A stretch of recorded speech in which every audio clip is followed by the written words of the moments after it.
आकाशवाणी के आकाश से अभी अभी हमारे बीच में उपस्थित हुए हैं श्री रामोतार बैरवा जी।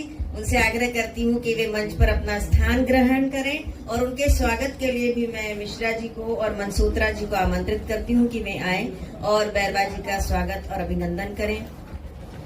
आदरणीय श्री रामोतार बैरवा जी आकाशवाणी दिल्ली में उच्च अधिकारी हैं और इन्होंने बहुत ही अच्छे अच्छे कार्यक्रम आयोजित किए हैं। साथ में अनेक नवीन प्रतिभाओं को भी दिल्ली आकाशवाणी के माध्यम से लोगों तक पहुंचाने का कार्य किया है और ये पशु पक्षी प्रेमी भी हैं। एक मैं आपको जानकारी दे दूं कि इनके घर में इतने सारे खरगोश हैं कि कोई सोच नहीं सकता कि उनकी देखभाल ये कैसे करते होंगे, लेकिन इन्होंने सबको संभाला हुआ है।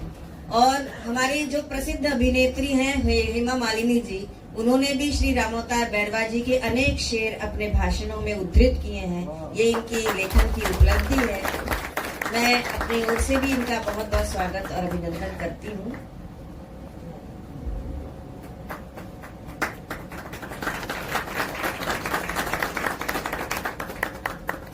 नहीं ये बैठेंगे।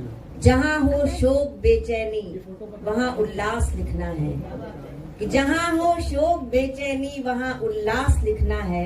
हमें पतझड़ के माथे पर मधुर मधुमास लिखना है। घुटन संत्रास पीड़ा अश्रु आहें हो जहाँ पर भी, कि घुटन संत्रास पीड़ा अश्रु आहें हो जहाँ पर भी, हमें हर उस नगर के नाम मुखरित हास लिखना है।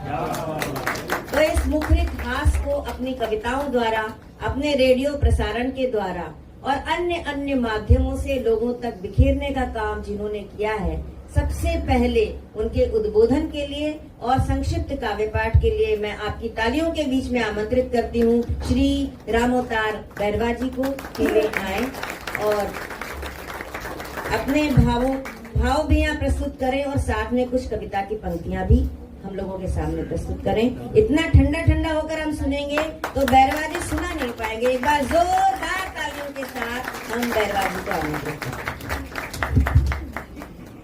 जो सोच कर आए थे उसे बदलना पड़ता है, जो सोच कर आए थे उसे बदलना पड़ता है। बंद कमरे में बहुत संभल के पढ़ना पड़ता है। तो जो सोच कर आए थे उसे बदलना पड़ता है। बंद कमरे में बहुत संभल के पढ़ना पड़ता है।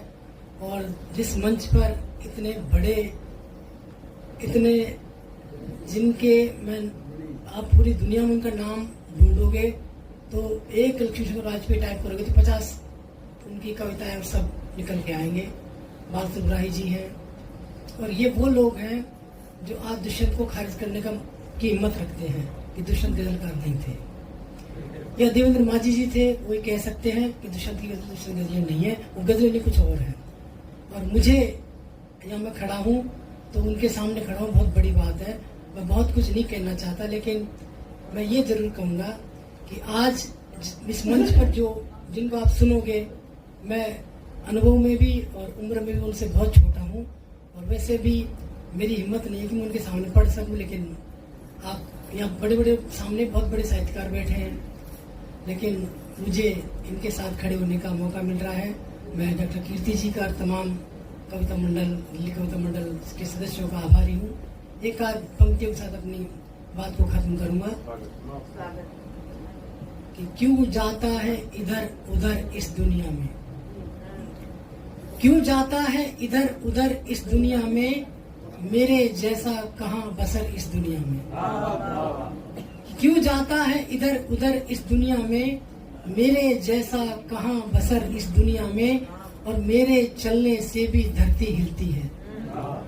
कि मेरे चलने से भी धरती हिलती है, कुछ तो अपना है असर इस दुनिया में। कि मेरे चलने से भी धरती हिलती है, कुछ तो अपना है असर इस दुनिया में।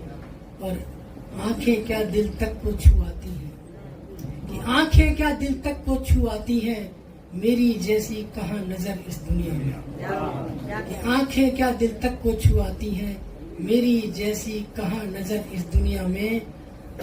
और इश्क में अटके हम नहीं हैं इकलौते, इश्क में अटके हम नहीं हैं इकलौते, चांद भी लटका है अधर इस दुनिया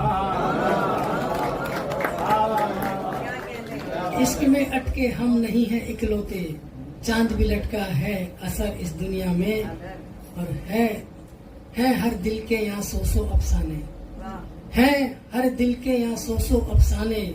दिल्ली जैसा कहाँ शहर इस दुनिया में, दिल्ली जैसा